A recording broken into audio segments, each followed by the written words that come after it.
সাদেক এগ্রোতে উচ্ছেদ অভিযান চালাচ্ছে ঢাকা উত্তর সিটি কর্পোরেশন। বেলা 12টার দিকে শুরু হয় এই অভিযান। অভিযানের নেতৃত্ব দিচ্ছেন ঢাকা উত্তর সিটি কর্পোরেশনের অঞ্চল 5-এর আঞ্চলিক নির্বাহী কর্মকর্তা মোতাকাব্বির আহমেদ ও নির্বাহী ম্যাজিস্ট্রেট মাহবুব হাসান। তারা জানান, মোহাম্মদপুর রামচন্দ্রপুর খাল দখল করে অবৈধভাবে নির্মিত হয়েছে সাদেক এগ্রোটির স্থাপনা। এর আগে 1 কোটি টাকা মূল্যের গরু ও 15 লাখ টাকায় কোরবানির ছাগল বিক্রি করে আলোচনায় আসে সাদেক এগ্রো। দেশের সবচেয়ে বড় এই অ্যাগ্রো ফার্মের মালিক ইমরান হোসেন। তিনি গবাদি পশুর খামারিদের সংগঠন Bangladesh dairy farmers association BDF এর সভাপতি।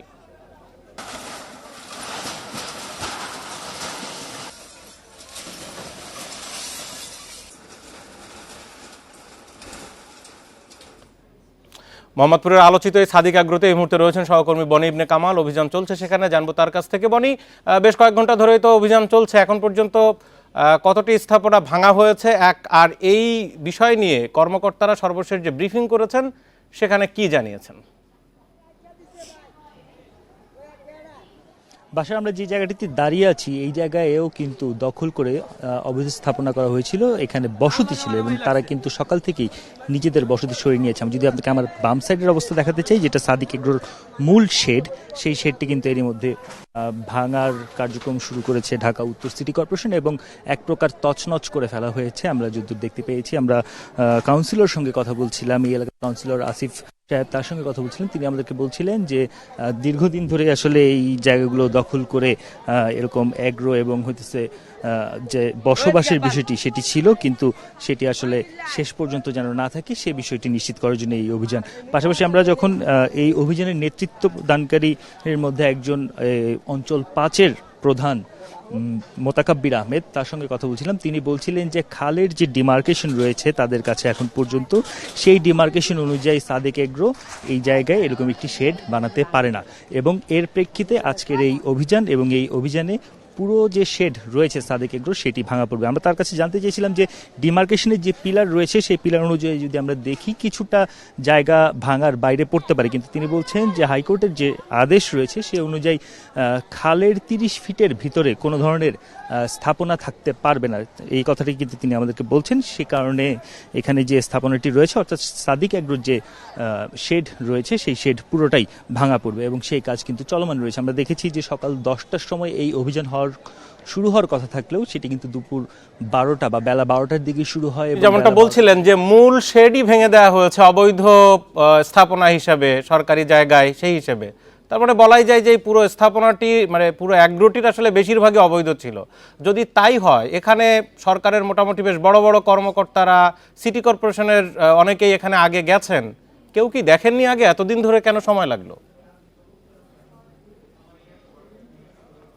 জিনিসটি আমাদেরও সেই প্রশ্নটাই ছিল তার কাছে। তিনি আমাদেরকে বলছিলেন যে সিটি কর্পোরেশন যখন ওয়াসার থেকে খালগুলোর দায়িত্ব বুঝে পায়, তারপরে ডিমার্কেশনের যে বিষয়গুলো রয়েছে জরিপ, সেই জরিপের সময়ের কারণেই আসলে অনেকটা দেরি হয়েছে এমন দাবি তিনি করতে যাচ্ছেন। পাশাপাশি তিনি বলছেন যে যেহেতু ধাপে ধাপে কাজ আগাচ্ছিল, আপনার নিশ্চয়ই মনে আছে লাউতলা খালেও কিন্তু এই ধরনের অভিযান চলেছিল। তিনি মোতাকাব্বির বলছেন যে এই অভিযানের পরিপ্রেক্ষিতে আসলে এটা ধারাবাহিক প্রক্রিয়া, সেই ধারাবাহিক প্রক্রিয়ার মধ্যে এখন এই সময়টি এসেছে এবং এটি তারা কোরবানি ঈদের আগেই ভাঙতে পারতেন, সেরকম প্রস্তুতিও তাদের ছিল, কিন্তু যেহেতু কোরবানি ঈদের সময় এখান থেকে প্রচুর পরিমাণে পশু বিক্রি হয়, সে কারণে তারা কোরবানি ঈদের আগে এই অভিযানে যাননি। আমরা জানতে চেয়েছিলাম তার কাছে যে আগে সাদেক এগ্রোকে কি এই ধরনের কোনো নোটিশ দেওয়া হয়েছে কিনা। তিনি আমাদেরকে বলছিলেন যে গত মাসের 18 তারিখ সর্বশেষ তাদের নোটিশ দেওয়া হয় এবং সেই নোটিশ অনুযায়ীও কিন্তু তাদেরকে বলা হয় এখান থেকে সবকিছু সরিয়ে নিতে। যেহেতু তারা সরিয়ে নেয়নি, সেই প্রেক্ষিতেই আজকের এই অভিযান পরিচালনা করা হয়েছে এবং এই অভিযানে এখন পর্যন্ত আমরা যেটা দেখছি যে আপনি দেখতে পাচ্ছেন যে আসলে সবই। একটু ছোট করে জানতে চাই, এখানে অনেক দামি দামি গরু ছিল, অনেক মানে গুরুত্বপূর্ণ ব্লাড লাইনের গরু তিনি বিদেশ থেকে এনে বিক্রি করেন, সেগুলো এখন কোথায়? সেগুলো এখান থেকে সরিয়ে নেওয়া হয়েছে। আপনি জানেন যে সাদেক এগ্রোর কিন্তু 2টি স্থান রয়েছে, এখানে একটি এবং আরেকটি আছে আরেকটু দূরে, সেই জায়গায় নেওয়া হয়েছে বলে আমরা পর্যন্ত শুনতে পেরেছি। তবে এখন পর্যন্ত আমরা যেহেতু ওখানে যেতে পারিনি, আমি আপনাকে 100% কনফার্ম পারছি না। তবে আমরা এখন পর্যন্ত এখানে যারা কর্মচারী রয়েছেন তারা অফ দ্য রেকর্ড আমাদেরকে যা বলছেন, তারা বলছেন যে এখান থেকে অন্যত্র সরিয়ে নেওয়া হচ্ছে এবং প্রয়োজনে ক্ষেত্র বিশেষে অন্য কোনো ফার্মেও নেওয়া হতে পারে এমন তথ্য আমাদেরকে তারা দিচ্ছেন। এবং আমরা সাদিক এগ্রোর কর্তৃপক্ষের সঙ্গে যোগাযোগ করার চেষ্টা করেছিলাম। সাদিক এগ্রোর যিনি মালিক ইমরান হোসেন, তার কোনো হদিস আমরা পাই, আমরা ফোনেও অনেকবার ট্রাই করেছি কিন্তু তাকে ফোনেও পাওয়া যাচ্ছে না। আমি আপনাকে একটু জানিয়ে রাখতে চাই বাসার, এখানে এই যে ডেইরি ফার্ম অ্যাসোসিয়েশন আছে তার যে সাধারণ সম্পাদক শাহ ইমরান, তিনি এসেছিলেন, তার সঙ্গে আমরা কথা বলছিলাম। তিনি কিন্তু দাবি করছিলেন যে সাদিক এগ্রোর যে স্থাপনা সেটি আসলে আইনগতভাবেই হয়েছে, বৈধভাবেই হয়েছে। তিনি এমন একটি দাবি করার চেষ্টা করেছেন। পাশাপাশি তিনি এটাও বলার চেষ্টা করেছেন এই যে গরুগুলো আনা সেগুলো আসলে আনা বৈধ, তিনি তেমন একটি দাবি করার চেষ্টা করেছেন। আমরা যখন পাল্টা প্রশ্ন করি তাকে, তখন তিনি এই বিষয়টি এড়িয়ে যাওয়ার চেষ্টা করেন। এবং আমরা এখন পর্যন্ত যেটা দেখতে পাচ্ছি যে এখানে এই অভিযানের একটি পর্যায়ে রয়েছে এবং এই অভিযান, এই ভাঙার কাজ চলমান রয়েছে। ভাঙার কাজ শেষ হওয়ার পর আমরা যে জায়গাটিতে দাঁড়িয়ে আছি এটি খালের অংশে পড়ে। এই পুরো জায়গাটি খনন করা হবে এবং পানি প্রবাহ নিশ্চিত করা হবে বলে জানিয়েছে। ধন্যবাদ। মোহাম্মদপুরে সাদিক এগ্রোর অবৈধ স্থাপনা ভেঙে দিচ্ছে সিটি কর্পোরেশন, জানছিলাম তা। এইচএসসি পরীক্ষার্থীদের সুবিধার্থে সড়কে সব ধরনের ব্যবস্থা নেওয়া হয়েছে। কেন্দ্রে পৌঁছে দিতে পর্যাপ্ত কুইক রেসপন্স টিম গঠন করা হয়েছে বলে জানিয়েছে ডিএমপি। সকালে রাজধানীর বিডিআ সেন্টারে সংবাদ সম্মেলনে এসব জানান সংস্থাটির অতিরিক্ত কমিশনার মোহাম্মদ মুনিবুর রহমান। তিনি জানান, পরীক্ষা কেন্দ্রের পাশে গাড়ি পার্কিং করা যাবে না, এমনকি আড্ডাও দেওয়া যাবে না। যানজটে পড়লে ট্রাফিক পুলিশের সহায়তা পাবে পরীক্ষার্থীরা। এছাড়া যে কোনো প্রয়োজনে 999-এ ফোন দিতে পারবেন শিক্ষার্থীরা। কেন্দ্রের আশপাশের সড়কে খোরাখুরি বন্ধ এবং যানজট মুক্ত রাখতে ব্যবস্থাও নেওয়া হয়েছে বলে জানায় ডিএমপি।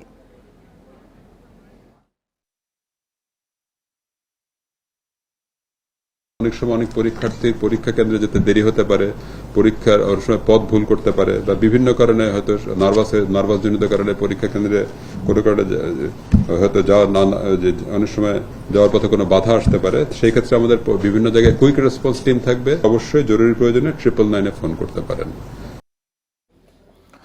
শিশুদের প্রাক প্রাথমিক শিক্ষা সরকার 2 বছর করতে চায় বলে জানিয়েছেন প্রধানমন্ত্রী শেখ হাসিনা। পাশাপাশি প্রযুক্তি নির্ভর শিক্ষা ব্যবস্থা নিশ্চিতে প্রতিটি স্কুলে কম্পিউটার ল্যাব করে দেওয়ার কথাও বলছেন তিনি। সকালে প্রাথমিক ও গণশিক্ষা মন্ত্রণালয়ের অনুষ্ঠানে যোগ দিয়ে এসব কথা বলেন শেখ হাসিনা।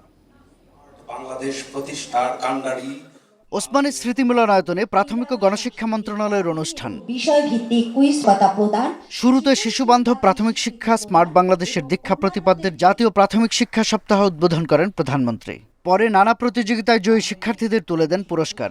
বিভিন্ন ক্ষেত্রে অবদানের জন্য 18 বিভাগে 126 ব্যক্তি ও প্রতিষ্ঠানকে দেন প্রাথমিক শিক্ষা পদক। সহকারী শিক্ষক পরে নিজ বক্তব্যে দেশকে এগিয়ে নিতে যোগ্য, দক্ষ ভবিষ্যৎ নাগরিক গড়ে তোলার গুরুত্ব তুলে ধরেন সরকার প্রধান। আজকের যুগটা হচ্ছে প্রযুক্তি যুগ, কাজে কম্পিউটার শিক্ষা আমরা যেমন ল্যাব করে দিচ্ছি, তাছাড়া কম্পিউটার ট্রেনিং এবং ইনকিউবেশন সেন্টারও করে দিচ্ছি। তো সেইভাবে আমরা আধুনিক প্রযুক্তি জ্ঞান সম্পর্ক একটা জনগোষ্ঠী আমরা গড়ে তুলতে চাই। সেই দিকে লক্ষ্য রেখে আমাদের সব ধরনের ব্যবস্থা আমরা নিয়েছি। শিক্ষার সার্বিক উন্নয়নে বঙ্গবন্ধুর সরকার থেকে শুরু করে আওয়ামী লীগের প্রতিটি সরকারের আমলে নেওয়া পরিকল্পনার উপরও আলোকপাত করেন তিনি। আমরা শিক্ষার কারিকুলাম আধুনিক প্রযুক্তি জ্ঞানের মধ্যে নিয়ে আসছি প্রত্যেক স্কুলে। ইতিমধ্যে আমাদের লক্ষ্য আছে যে প্রতিটি স্কুলে আমরা কম্পিউটার ল্যাব করে দেব। প্রথমে এটা মাধ্যমিক থেকে শুরু করেছিলাম, এখন আমাদের লক্ষ্য আমরা প্রাইমারি থেকেই শুরু করে দেব এবং সেই সাথে প্রি প্রাইমারি আমরা চালু করি। আর প্রি প্রাইমারি 1 বছরের জন্য, এখন আমরা সেটা 2 বছরের জন্য করতে চাচ্ছি।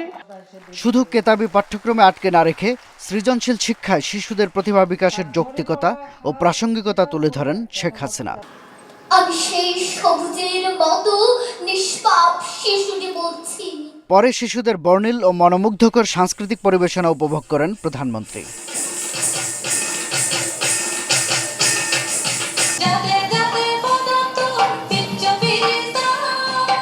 শাহাদাত স্বপন, ইন্ডিপেন্ডেন্ট নিউজ, ঢাকা।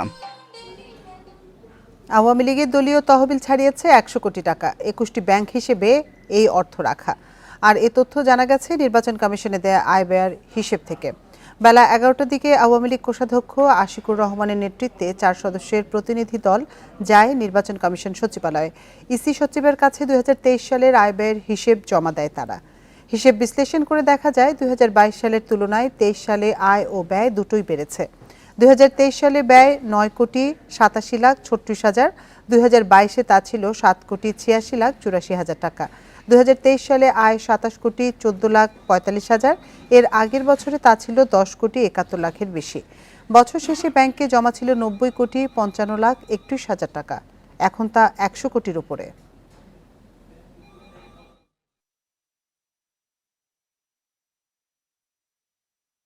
এই বছর শুরুতে 73,27,54,000 টাকা, 73,27,54,000 টাকা।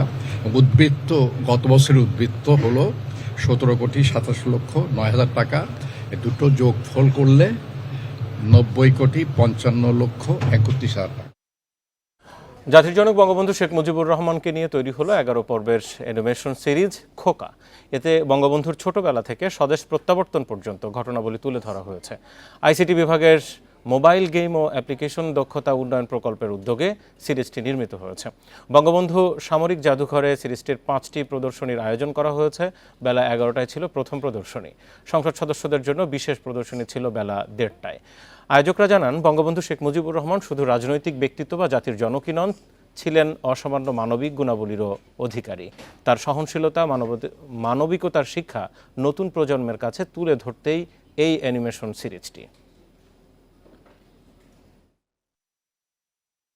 এই সিনেমাটি আপনারা দেখেছেন যে বঙ্গবন্ধুর শৈশব কৈশোরে তার যে দুরন্ত কৈশোর, তার যে একটা মানবিক ছাত্র জীবন এবং সংগ্রামী ছাত্র জীবন, সেটা আমরা তুলে ধরার চেষ্টা করেছি এমন একটি মাধ্যমে যেটি আমাদের শিশু, কিশোর এবং তরুণ তরুণীদের কাছে প্রিয় মাধ্যম, সেটা হচ্ছে অ্যানিমেশন প্ল্যাটফর্ম।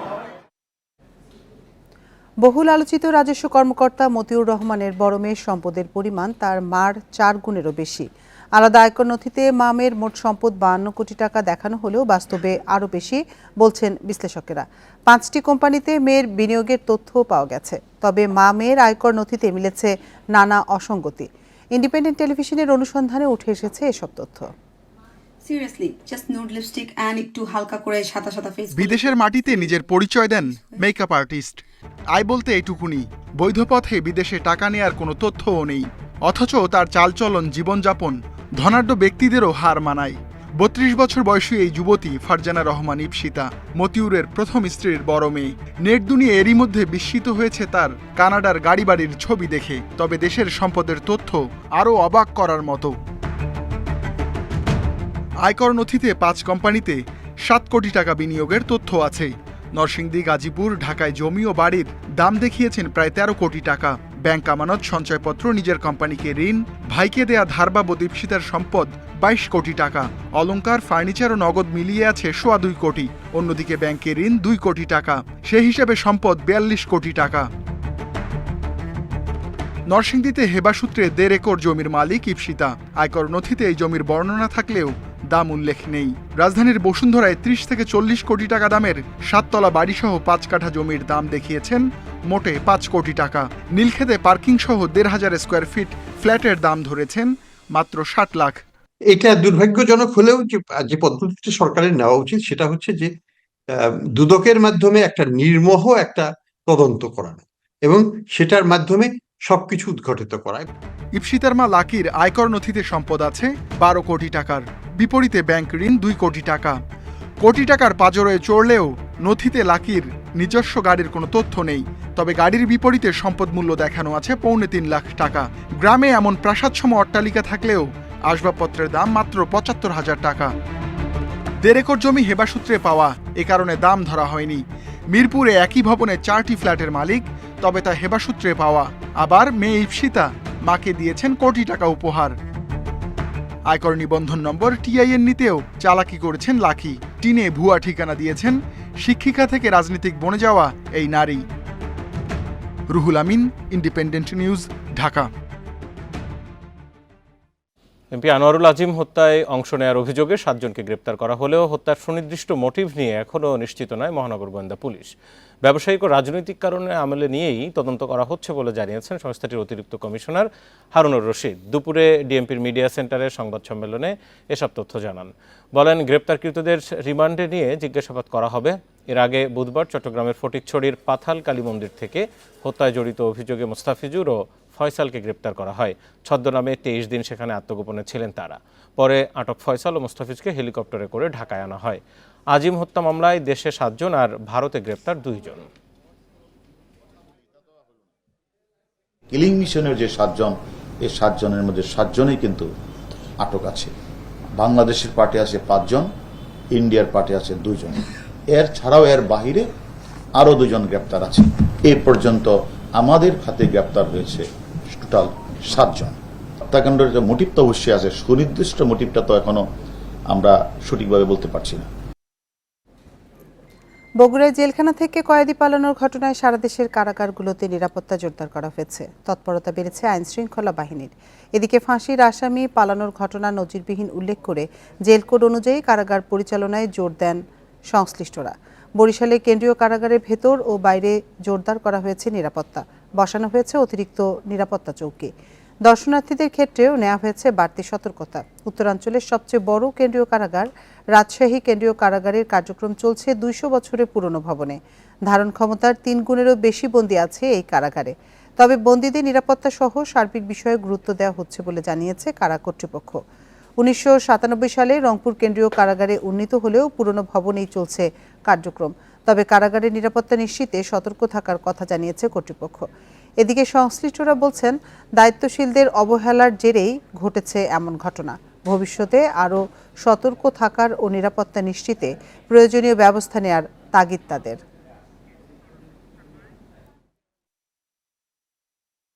একই কেসের একই রকম আসামি সাজাপ্রাপ্ত তাদের 2 জনকে একত্রে রাখা কোন অবস্থাতে সমীচীন, এটা বিধিবিধান নেই। যার ফলে তারা পরামর্শ করে তার একে অপরের হেল্প নিয়ে সম্ভবত করছে। যে ওরা যে উপরে উঠলো বিচার বাইরে, এক কথা বলতে গেলে এটা সম্পূর্ণ ব্যর্থতা কারা প্রশাসন। কন্ডেম সেল থেকে বন্দী পালানোর মতো ঘটনা এটা নজিরবিহীন। সিলেট থেকে চট্টগ্রামগামী চলন্ত ট্রেনে তরুণী ধর্ষণের ঘটনায় নোয়াখালী থেকে আরও একজনকে গ্রেপ্তার করা হয়েছে। এই ঘটনায় গ্রেপ্তার 4 জনকে আজ আদালতে তুলে 7 দিনের রিমান্ড চাওয়ার কথা জানিয়েছে পুলিশ। ভুক্তভোগী তরুণীকে রাখা হয়েছে চট্টগ্রামে মেডিকেলের ওয়ান স্টপ ক্রাইসিস সেন্টারে। মঙ্গলবার রাতে সিলেট থেকে উদয়ন এক্সপ্রেসে চট্টগ্রাম হয়ে বান্দরবান যাচ্ছিলেন এক তরুণী। রেল পুলিশ জানায়, আসন না পেয়ে খাবারের বগিতে ভ্রমণ করছিলেন তিনি।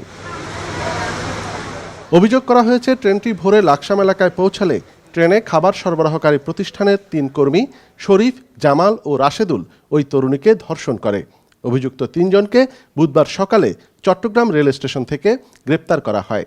রেল পুলিশ জানায়, প্রাথমিক জিজ্ঞাসাবাদে অপরাধ স্বীকার করেছে তারা। এরই মধ্যে তাদের বিরুদ্ধে মামলাও হয়েছে। নারী নির্যাতন সংক্রান্ত অভিযোগ পেয়েছি। ওদেরকে অভিযোগের ভিত্তিতে আমরা 3 জনকে অ্যারেস্ট করেছি। অ্যারেস্ট করে আমরা নিয়মতান্ত্রিকভাবে এদেরকে বিজ্ঞ আদালতে সোপর্দ করি এবং পরবর্তী আইনানুগ ব্যবস্থা প্রক্রিয়াধীন আছে। রেল কর্তৃপক্ষ জানায়, এই ঘটনায় ট্রেনের পরিচালক আব্দুর রহিমকে বরখাস্ত করা হয়েছে। এই ঘটনায় আরও কেউ জড়িত কিনা তা খতিয়ে দেখা হচ্ছে। 3 জন গ্রেপ্তার হয়েছে এবং তাদেরকে বিধিজ্ঞ আদালতে সোপর্দ করা হয়েছে। ওরা করেছে, কনফেস করেছে। আর কিছু বাকি আছে, আমরা কাজ আছে বাকি আছে। নিরাপত্তা করে এটা এগুলো খাবার বগিতে ওখানে গিয়েছে। আমরা এই বিষয়ে তো ওদের তো রেলওয়ে কর্তৃপক্ষ বলেছি। ট্রেনে খাবার সরবরাহকারী প্রতিষ্ঠান এসআই কর্পোরেশনের সাথে চুক্তি স্থগিত করেছে রেলওয়ে। অনুপম শীল, ইন্ডিপেন্ডেন্ট নিউজ, চট্টগ্রাম। চট্টগ্রামে সরকারি 27 মন্ত্রণালয়ের অধীনে বিভিন্ন সংস্থার কাছে 124 কোটি টাকার বিদ্যুৎ বিল বকেয়া পড়েছে। চিঠির পর চিঠিতেও এসব বকেয়া আদায় করতে পারছে না বিদ্যুৎ বিভাগ। ইতিমধ্যেই কয়েক দফায় কয়েকটি প্রতিষ্ঠানের সংযোগ বিচ্ছিন্ন করে বিল পরিশোধে তাগাদা দেওয়া হয়েছে। বাজেট না থাকায় বিল পরিশোধ করা যাচ্ছে না বলে জানিয়েছে সংশ্লিষ্ট প্রতিষ্ঠানগুলো। সরকারি বিভিন্ন সংস্থার বকেয়া বিল তুলতে হিমশিম খাচ্ছে চট্টগ্রাম বিদ্যুৎ বিভাগ। তালিকায় নাম নেই এমন সংস্থাই যেন খুঁজে পাওয়া যায়। আছে রেলওয়ে, পুলিশ, স্থানীয় সরকারের বিভিন্ন সংস্থা, স্বাস্থ্য, শিক্ষা, কৃষি সহ নানা দপ্তরের নাম। সব মিলে 27টি মন্ত্রণালয়ের কাছে বকেয়া পড়েছে 124 কোটি 65 লাখ টাকার বেশি। সবচেয়ে বেশি 71 কোটি টাকা বিল বাকি স্থানীয় সরকার মন্ত্রণালয়ের বিভিন্ন প্রতিষ্ঠানে। শুধু সিটি কর্পোরেশনের কাছেই পাওনা 63 কোটি টাকার বেশি। সবচেয়ে কম 69,000 টাকার মতো বকেয়া বিল রয়েছে পানি সম্পদ মন্ত্রণালয়ে। সংশ্লিষ্ট দপ্তরগুলো বলছে বাজেট ঘাটতির কারণে বিদ্যুৎ বিল পরিশোধে দেরি হচ্ছে। বকেয়ার কথা বলছে, তারা লাইন কাটছে, স্বাভাবিক তাদের উপরে সংস্থার উপর বকেয়া এখানে প্রেশার থাকবে। আমরা ধীরে ধীরে, আপনারা দেখলে এটা মুখের কথা নয়, কাগজপত্র দেখবেন যে আমরা বকেয়া বিলগুলি বিগত সময়ের বিলগুলি পরিশোধ করে আমরা বিদ্যুৎ বিভাগে যাচ্ছি। এই নির্দিষ্ট সময়ের ভিতরে পরিশোধ করতে পারি নাই, সেই জন্য ওনাদের ইউজুয়াল প্রসিডিউর হিসেবে ওনারা বিদ্যুৎ বিচ্ছিন্ন করেছেন। আমাদের যে বিদ্যুতের বাজেট ঘাটতি যেটুকু আছে সেটুকু পূরণ করে দেওয়ার জন্য মন্ত্রণালয়ে চিঠি দিয়েছি। বিপুল বকেয়ার কারণে চলতি অর্থ বছরের বাজেট বাস্তবায়নের সংকটে চট্টগ্রাম বিদ্যুৎ বিভাগ। সমস্যা এড়াতে সংশ্লিষ্ট মন্ত্রণালয়গুলোকে বিদ্যুৎ বিলের বরাদ্দ বাড়ানোর অনুরোধ করেছে তারা। 2 দফায় বিদ্যুতের দাম বাড়ছে, কনজামশনে বিদ্যুতের বেড়ে গেছে, যার ফলে আগের সেই বাজেটের মধ্যে তাদের কেউই ঠিক রাখতে পারে না, যার ফলে প্রত্যেকেরই বিদ্যুতের এই বিদ্যুৎ খরচটা বেড়ে গেছে। বিদ্যুৎ খরচ বাড়ার কারণে আসলে এই বাজারের সংকট। বকেয়া পরিশোধের জন্য গেল 2 মাসে রেলওয়ে ও চট্টগ্রাম মেডিকেল কলেজের সংযোগ বিচ্ছিন্ন করা হয়, যদিও কয়েক ঘন্টা পরই তা পুনরায় চালু করে বিদ্যুৎ বিভাগ। অনুপম শীল, ইন্ডিপেন্ডেন্ট নিউজ, চট্টগ্রাম। নামছে বন্যার পানি, ছড়াচ্ছে পানিবাহিত নানা রোগবালাই। দুর্গত এলাকায় দেখা দিয়েছে খাদ্য ও বিশুদ্ধ পানির সংকট। সড়ক ক্ষতিগ্রস্ত হয়, এখনও স্বাভাবিক হয়নি যোগাযোগ ব্যবস্থা। এদিকে সিলেট, সুনামগঞ্জ ও মৌলভীবাজারে এখনও পানিবন্দী প্রায় 11 লাখ মানুষ। মৌলভীবাজারের কুলাউড়া, জুড়ি ও বড়লেখা সহ 5 উপজেলার বন্যার পানি নামছে ধীর গতিতে। বিভিন্ন সড়ক থেকে পানি না নামায় এখনও স্বাভাবিক হয়নি যোগাযোগ ব্যবস্থা। হাওড়া অঞ্চলে বাড়িঘরে পানি থাকায় এখনও আশ্রয়কেন্দ্রে আছেন প্রায় 7,500 মানুষ। বন্যা দুর্গত এলাকায় খাবার ও বিশুদ্ধ পানির সংকট দেখা দেওয়ার পাশাপাশি ছড়াচ্ছে পানিবাহিত নানা রোগ। পানিটা সব ভাঙ্গা, বেড়াগুড়া সব ভাঙে গেছে, ওখানে সব স্কুলে গেছেন, আমি বাড়িতে খালি বাড়ি ফোর দিই। বন্যায় রেগ গোড় দুয়ার নেগে তো এবার আমরা ভিতর হব জিন্দার হরি হরি আমরা গোড় ওখানে। বন্যা পরবর্তী পানি যখন শুকিয়ে যায় তখন পানিবাহিত রোগগুলো হয়। এই কারণে আমরা মেডিকেল টিমের সংখ্যা আরো বাড়িয়ে দিয়েছি এবং যে যাদের ওনাদের জন্য বিশেষ করে ব্লিচিং পাউডার, ওরসালাইন এই জাতীয় যে বিষয়গুলো সেগুলো আমরা সর্বাত্মক আমরা আমাদের মজুত আছে, আমরা তাদেরকে পৌঁছে দিচ্ছি। এদিকে পাহাড়ি ঢল ও বৃষ্টি কমে আসায় সিলেটের সব উপজেলা থেকেই নামতে শুরু করেছে পানি। পরিস্থিতি মোকাবেলায় ত্রাণ সহায়তা, মেডিকেল ক্যাম্প সহ জরুরি সেবা অব্যাহত রেখেছে উপজেলা প্রশাসন। তবে এখনও সিলেট নগরী ও 12টি উপজেলা মিলিয়ে প্রায় 7 লাখ মানুষ বন্যা কবলিত। বিভিন্ন আশ্রয়কেন্দ্রে আছেন 12,000-এর বেশি মানুষ। পানিবাহিত রোগে সবচেয়ে বেশি আক্রান্ত হচ্ছে শিশু ও বয়স্করা। পানি কমছে, আমরা তাও তো আছে, আপনার বার হইলে তো আপনার সব জায়গায় যাওয়া লাগে, খাওয়া দাওয়া করলে বাথরুম করে আপনার যাওয়া লাগে, আপনার আর গা হয়ে গেছে পাও। সুনামগঞ্জে তাহিরপুর, বিশম্ভরপুর, দোয়ারাবাজার, শান্তিগঞ্জ ও ছাতকে অন্তত লক্ষাধিক মানুষ এখনও পানিবন্দী। যোগাযোগ ব্যবস্থা ভেঙে পড়ায় ভোগান্তিতে স্থানীয়রা। রেশমি Nandi, independent news.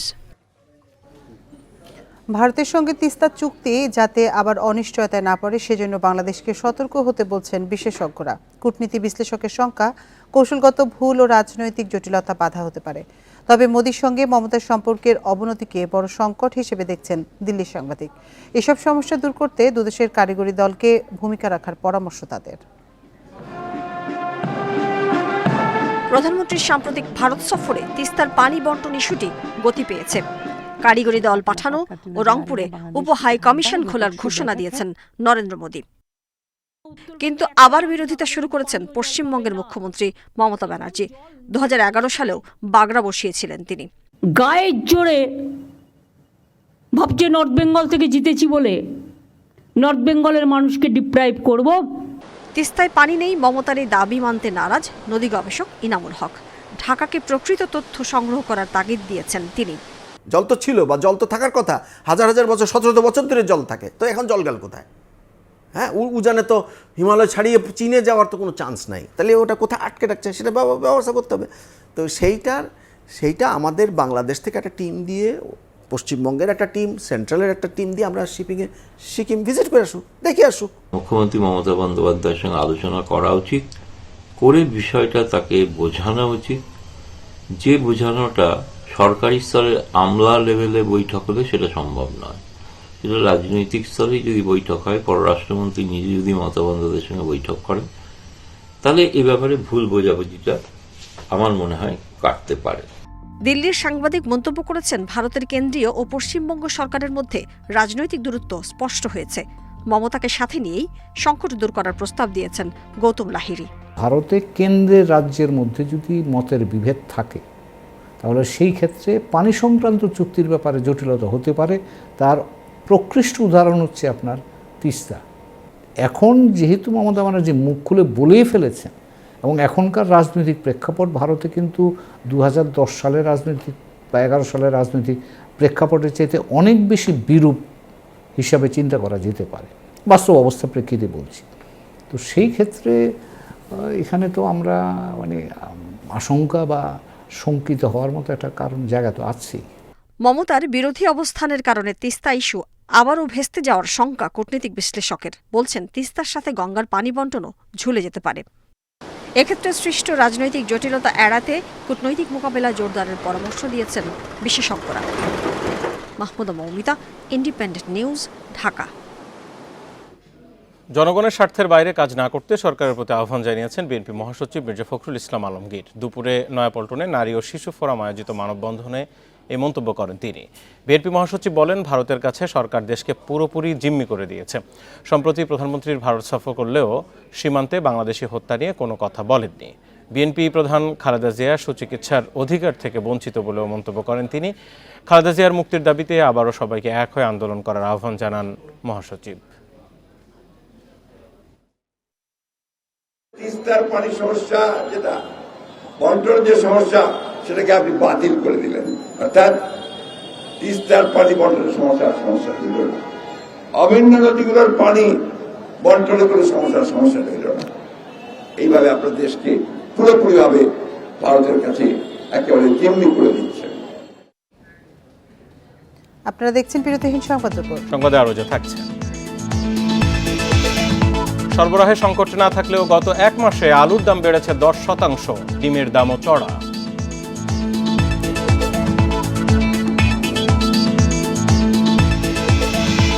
Brussels viper সাপ 30 জেলায় ছড়িয়ে পড়া তথ্য সঠিক নয়, নির্বিচার হত্যায় জেল জরিমানা।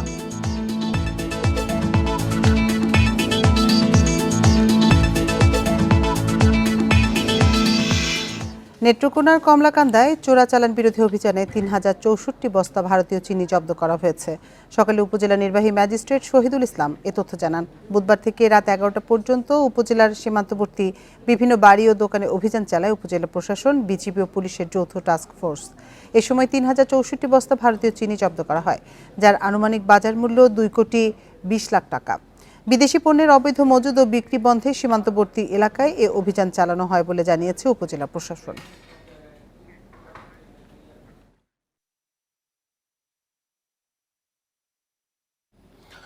ক্যাশ মেমোতে মূল্য উল্লেখ না করে বিক্রি ও SMS এর মাধ্যমে ডিমের বাজার নিয়ন্ত্রণের অভিযোগে তেজগাঁওয়ের এক ব্যবসায়ীকে 50,000 টাকা জরিমানা করেছে ভোক্তা অধিকার সংরক্ষণ অধিদপ্তর। ভোরে রাজধানীর তেজগাঁওয়ের ডিমের আড়তে এই অভিযান পরিচালনা করেন সংস্থাটির পরিচালক আব্দুল জব্বার। অভিযান শেষে গণমাধ্যমকে বলেন, তেজগাঁওয়ের পাইকারি ডিম ব্যবসায়ী আমানতুল্লাহ এন্টারপ্রাইজকে বাজার অস্থির করার দায়ে আগেও 10,000 টাকা জরিমানা করা হয়, কিন্তু আজও একই অপরাধ করা হচ্ছিল। এমন তথ্য প্রমাণের ভিত্তিতে 50,000 টাকা জরিমানা করা হয়েছে। অভিযুক্ত ব্যবসায়ী আরও কিছু ব্যবসায়ীর সঙ্গে যোগসাজশে SMS এর মাধ্যমে বাজার দর ঠিক করে, যা আইনত দণ্ডনীয়। SMS এর মাধ্যমে এনারা বাজারটা নিয়ন্ত্রণ করছে, অথচ কম্পিটিশন আইন 2012-তে স্পষ্ট বলা হয়েছে যে বাজারটা হবে স্বচ্ছ। একটা ছবিতে আমরা দেখলাম যে মত বিনিময় সভা করছেন, লেখা আছে ডিমের বাজার নিয়ন্ত্রণ সংক্রান্ত মত বিনিময় সভা। সভাপতিত্ব করেছেন কি এই যে বর্তমানে আজকে যে আমরা দেখলাম, এনার মাধ্যমে এই কাজগুলো করা হচ্ছে। এগুলো দুঃখজনক বিষয়। এই সকল অপরাধে এই একটি প্রতিষ্ঠানকে 50,000 টাকা জরিমানা আরোপ করা হয়েছে। এক মাসে আলুর দাম বেড়েছে 10% পর্যন্ত। বাজারে সংকট না থাকলেও চড়া দামে কিনতে হচ্ছে ভোক্তাদের।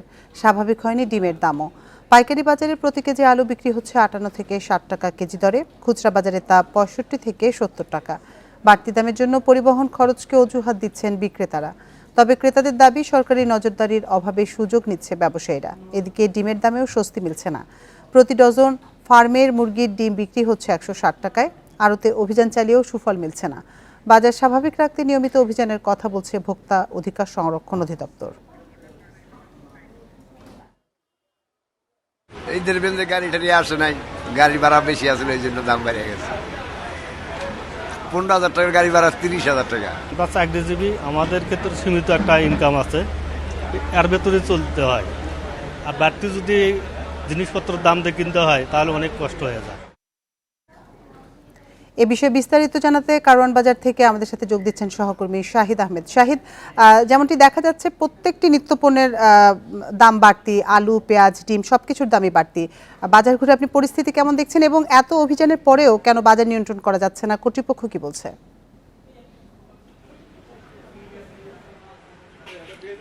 দেখুন, এই মুহূর্তে আমি আছি রাজধানীর কারওয়ান বাজারে যে আলুর যে পাইকারি আড়ত, সেখানে আপনি যেটা প্রতিবেদনে পড়ছিলেন আমিও যদি সেটা দেখাই যে বাজারে কিন্তু আলুর কোনো সংকট নাই। পুরা যে পাইকারি আড়ত, প্রতিটা আড়তে প্রতিটা দোকানে কিন্তু বস্তায় বস্তায় আলু মজুত করা রয়েছে এবং এখান থেকে খুচরা বিক্রেতা সহ অন্যান্য যারা বিক্রেতা তারা কিনে নিয়ে যাচ্ছে, কিন্তু চড়া দাম গুনতে হচ্ছে। অর্থাৎ আমি আজকের যদি দামটা বলি, এই কারওয়ান বাজারের প্রতি পাল্লা অর্থাৎ 5 কেজিতে এক পাল্লা হিসেবে বিক্রি হয় পাইকারিতে, সেটা বিক্রি হচ্ছে 58 টাকা কেজি ধরে। আর এই একই কারওয়ান বাজারে যে খুচরা বাজার, সেখানে বিক্রি হচ্ছে 60 থেকে 65 টাকা। আর যদি পাড়া মহল্লা বা পাড়া মহল্লার খুচরা দোকানে হিসাব করা হয়, সেক্ষেত্রে কিন্তু এটা প্রতি কেজি 70 টাকা কেজি ধরে বিক্রি হচ্ছে। আসলে এই দামটা কেন বাড়তি, আমরা যদি আরেকটু নির্ধারিত করে বলি, কৃষি সম্প্রসারণ অধিদপ্তর তারা বলছে তাদের দেশে আলুর চাহিদা 1 কোটি 10 লাখ মেট্রিক টন, কিন্তু তাদেরই কৃষি মন্ত্রক আরেকটি সংস্থা কৃষি বিপণন তারা বলছে তাদের হিসাব অনুযায়ী 95 লাখ চাহিদা। অর্থাৎ সরকারি সংস্থার মধ্যে তথ্যের কিন্তু গরমিল রয়েছে, যে যার দরুন কিন্তু আমরা সঠিক তথ্যটা থেকে বঞ্চিত হচ্ছি।